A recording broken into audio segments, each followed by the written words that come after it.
Oke, sebentar. Nah, jadi kalau nasabahnya keberatan, misalnya kemahalan. Nah, kamu ngapain? Harus ngapain? Kalau Wanda ngejelasin lagi benefitnya. Terus kalau benar-benar usernya nggak mau, berkali-kali ditawarin, ya paling nawarin option lain, Pak. Kayak masuknya ke santai. Oke. Oke, sip. Jadi gini, Wanda ya. Nih, kalau nasabahnya keberatan, ya, ingat kita harus melakukan handling objections, ya. Handling objections ini harus dilakukan untuk semua fase.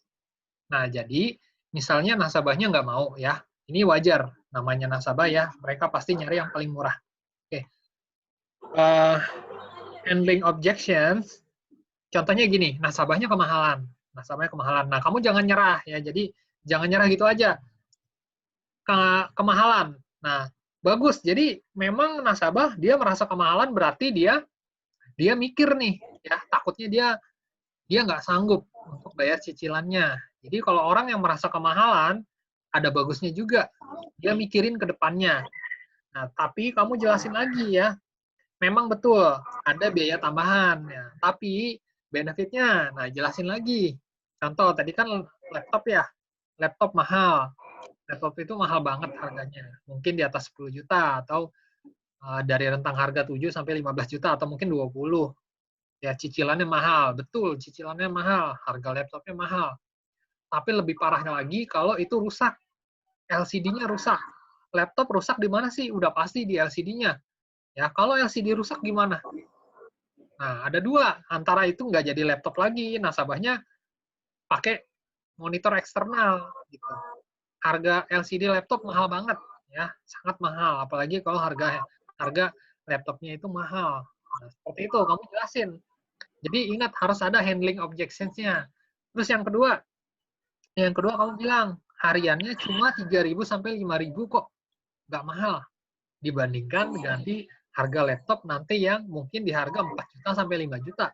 Atau mungkin nanti harga laptopnya, harga LCD-nya sama kayak harga laptopnya. Nah, biasanya begitu. Seperti itu. Oke, Wanda, halo?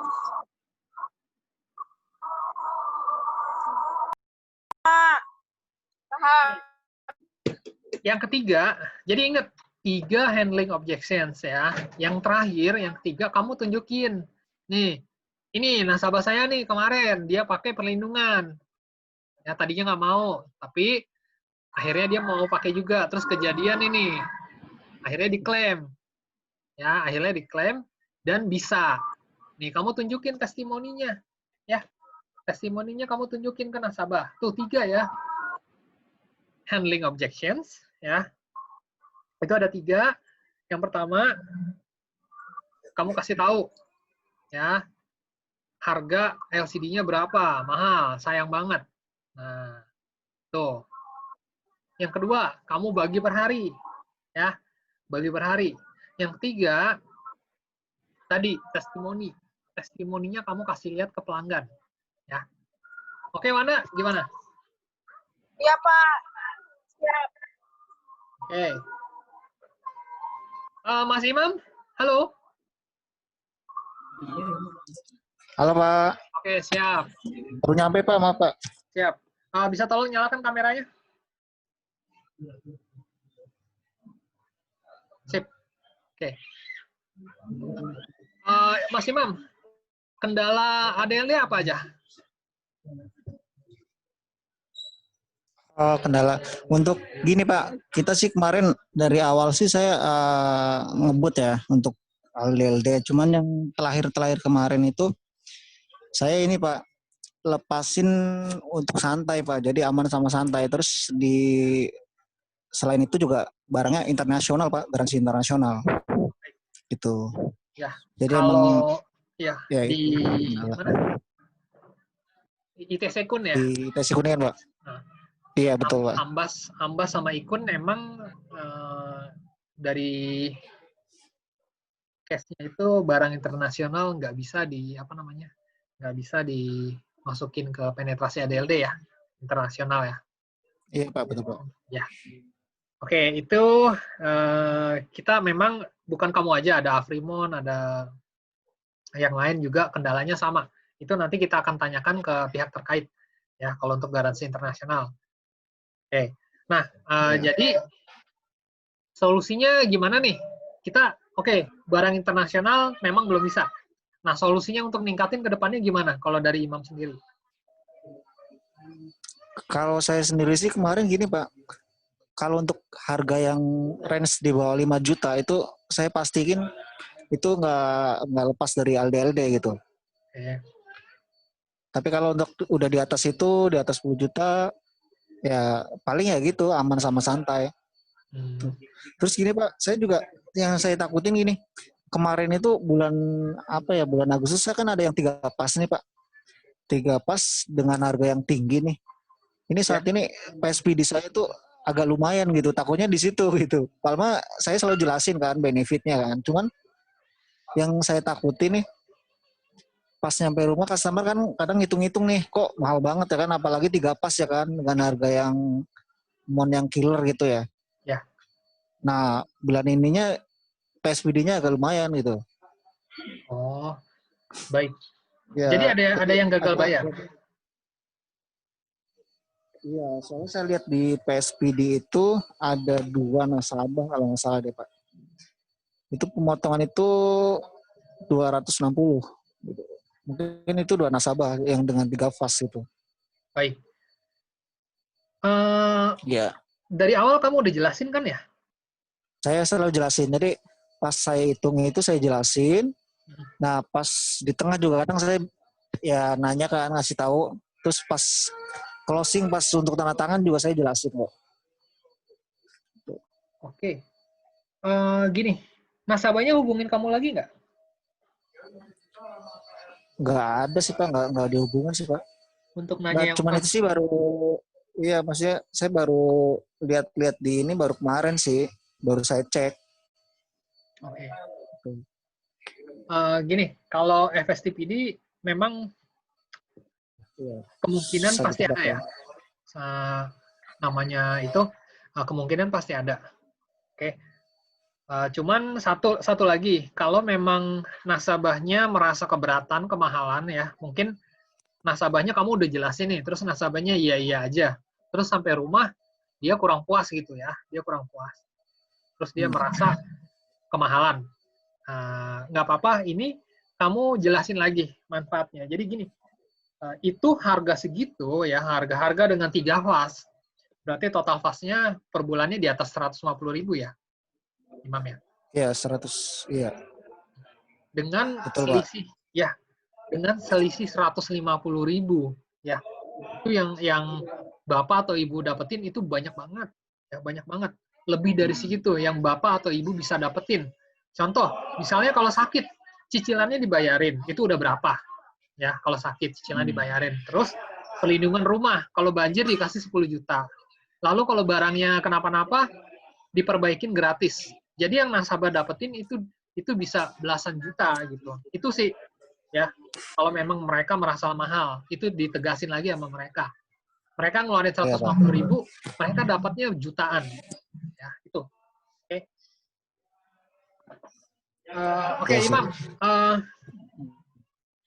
Terus yang terakhir itu yang kemarin Mbak, sebenarnya ada yang saya nambah lagi Tech Protect ya di Erafon. Baik. Itu akhirnya di cancel gitu. Di cancel. Jadi nasabah memang malam inputnya kan malam terus nggak bisa transaksi malam itu juga kan. Otomatis nasabah pulang. Ya pas besokannya nasabah katanya saya udah buka kontraknya Mas, tapi belum tanda tangan ya. Pas dibaca-baca ternyata lumayan selisihnya kan. Ya. Akhirnya pas kemarin tuh nggak lama, hari Rabu itu kemarin langsung di cancel Pak. Itu Palma udah aman sama Tech Protect gitu. Oke. Ini nasabahnya, maksudnya kesadaran nasabah sendiri kan yang pingin cancel?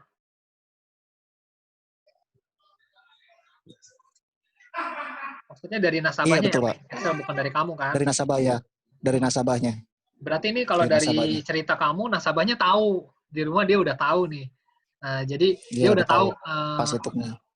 Dia udah tahu dia dapat apa aja, tapi dia berubah pikiran ya. Itu Iya, kan. iya. Nah, kalau dia nggak tahu, dia pasti marah ke kamu. Dia pasti marah. Oh, Iya, ini ditaruhin betul, yang Pak. ini. Nah, tapi karena dia udah Iya, tahu, terus dia berubah pikiran, akhirnya dia informasi ke kamu lagi. Nah, seperti itu. Nah, jadi itu iya memang betul, Pak. memang ya berarti penjelasan kamu udah bagus. Itu nggak akan mis-selling kalau kalau seperti itu karena nasabahnya sadar udah tahu ya.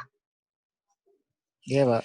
Nah, oke, kalau ngelihat dari case-case kamu intinya sih nasabahnya udah ngerti tapi berubah pikiran ya.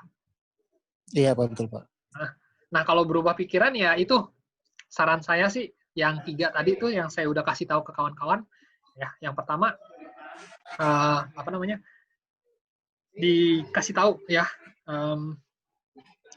harga barangnya kalau rusak, harga LCD-nya kalau rusak berapa ya. Tuh. Terus yang kedua dibagi per hari.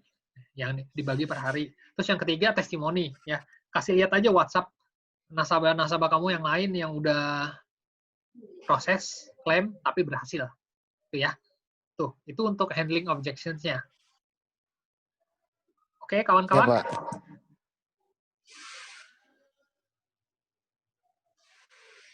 Oke, baik. UDJ ya. Imam dulu deh. Oke, Imam, UDJ kendalanya apa? UDJ ya. UDJ kemarin sih saya sih ini Pak kendalanya di handphone nasabah ya. Itu saya dapat 2 nasabah. Itu memang aplikasi My Apps-nya tuh emang nggak bisa Pak. Jadi retak ya, satu handphone retak. Keduanya emang dia tuh nggak bisa stuck gitu. Kayak ngebug gitu. Jadi saya langsung lanjut pakai Homer. Itu saya langsung izin ke Pak Jeplin sama Pak Bayu kalau untuk prosesnya menggunakan Homer gitu. Baik. Tapi saya udah coba kok gitu. Baik. Layarnya retak ya, layar handphone nasabahnya ya. Iya, jadi retak pas di bagian tengah. Jadi ada bagian yang emang nggak bisa disentuh gitu. Ya, jadi nggak bisa lanjut, dia nggak bisa milih-milih ya. Nggak bisa lanjut ya, jadi ngebug di situ aja Pak. Iya, oke. Ya, langkah kamu udah benar untuk UDJ ya. Kalau ada nasabah yang seperti itu, langkah kamu kasih tahu CS sama DM, ya. Lalu terus harus ngapain ini? Lanjutnya harus ngapain? Harus apa ya? Dan udah pasti Jira. Ya. Gini, kalau dari saya sendiri, ya sebelum proses UDJ, saran saya sih pertama handphone nasabah dibersihin dulu ya. Maksudnya aplikasi yang berjalan dimatiin semua. Apalagi WhatsApp atau yang lainnya dimatikan semua. Nah, buka My Apps-nya aja. My Apps-nya aja. Itu yang pertama. Tujuannya apa? Tujuannya supaya nggak ada takutnya ada kendala teknis ya. Namanya handphone nasabah kan kita nggak tahu di sana ada apa aja dia. Handphonenya itu seperti apa, ya handphonenya itu pernah dipasangin apa. Jadi pastikan sebelum UDJ itu handphone nasabah dibersihin dulu, aplikasinya ya kalau bisa di restart ulang kalau bisa, supaya menghindari error-error seperti nggak masuk notifikasi dan yang lainnya. Itu yang pertama. Pastiin nggak ada aplikasi yang berjalan kecuali My Apps-nya aja. Ya, oke? Sama nanti kalau buka, apa sih itu namanya? Client Zone. Jadi ada 2 nih, My Apps sama browser. Nah, seperti itu. Oke. Untuk mencegah aja, untuk mencegah. Itu yang pertama, UDJ. Ya. Terus yang kedua, udah pasti jaringan. Ya, udah pasti ini udah pasti banget jaringan. Kalau memang nasabah kamu ragu jaringannya bagus, udah tethering ke kamu aja deh. Ya, pas lagi proses, boleh tethering ke kamu aja atau ke jaringan yang menurut kamu bagus. Jangan pakai jaringan dia. Itu ya. Oke, Pak. Nah, ada 2. Oke, Wanda. Halo? Yes. Wanda? Mau nanya dulu deh Pak, sebentar Pak. Ya, boleh. Gimana, Imam? Gini Pak, kemarin saya sih ada beberapa kontrak nih. Saya proses menggunakan UDJ Pak. Ya.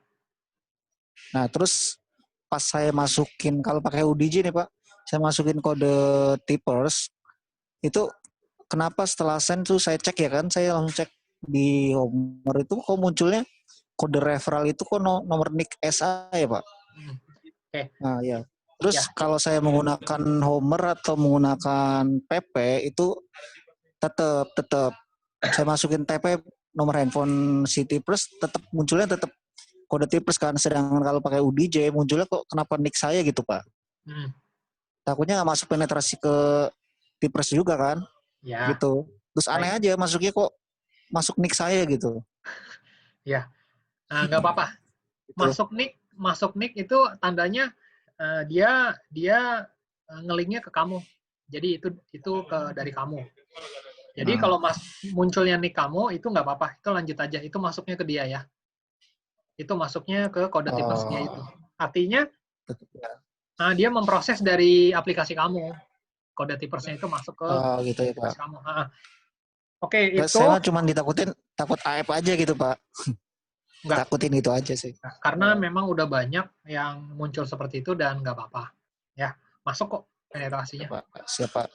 Oke Pak, thank you Pak. Oke, terus satu lagi, kalau memang ada kendala teknis untuk Goers ya, boleh hubungin call center-nya. Ya, ada kok di aplikasinya, nomor sama emailnya ada, itu nanti saya taruh juga di grup ya, untuk supaya Goers-nya itu bisa hubungin sendiri ke partner helpline namanya. Ada, nanti nomornya ada. Saya akan share di grup. Oke? Oke, baik. Karena udah mau jam 11.30 ya, mungkin yang laki-laki udah siap-siap untuk ibadah. Oke, kesimpulannya ya, ingat kesimpulannya, kita tadi bahas apa aja, Imam, dari awal?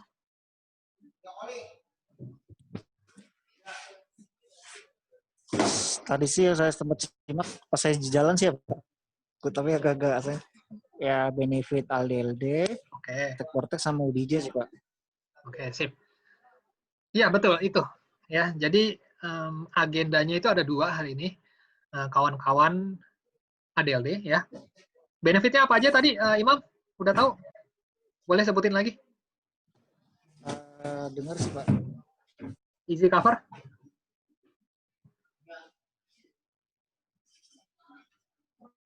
Paling ya kayak kerusakan akibat cairan, terus LCD retak, terus layanan antar jemputnya gratis. Kayak perbaikan spare part itu original Pak. Oke. 90 hari. Sip. Ya. Sip.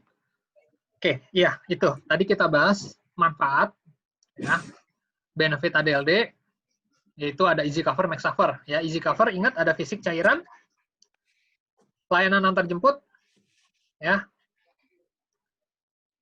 Oke, klaim online, online technical support, garansi perbaikan 90 hari, ya. Untuk max covernya. Pak, izin dulu ya, ada user. Oke, baik. Sambil dengerin ya.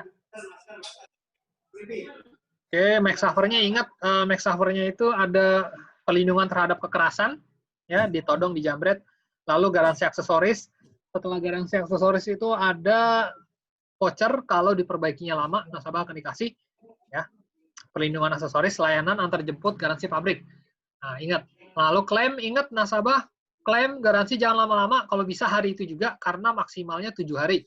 Lama perbaikan adalah 7 sampai 11 ya lama perbaikannya. 7 Jabodetabek, 11 untuk non Jabodetabek. Lalu UDJ ya, ingat UDJ itu sebelum proses pastikan handphone nasabah bersih ya. Pastikan handphone nasabah bersih, matikan semua aplikasinya. Yang kedua, pakai jaringan kamu, nggak apa-apa. Daripada nanti ada error yang aneh-aneh. Nah, ya. Ini nggak bisa bikin 100% bagus, tapi minimal bisa mencegah error-error yang terjadi untuk UDJ. Oke, nah itu kesimpulannya ya. Kesimpulannya itu ada pertanyaan terakhir, kawan-kawan. Sebelum kita akhiri.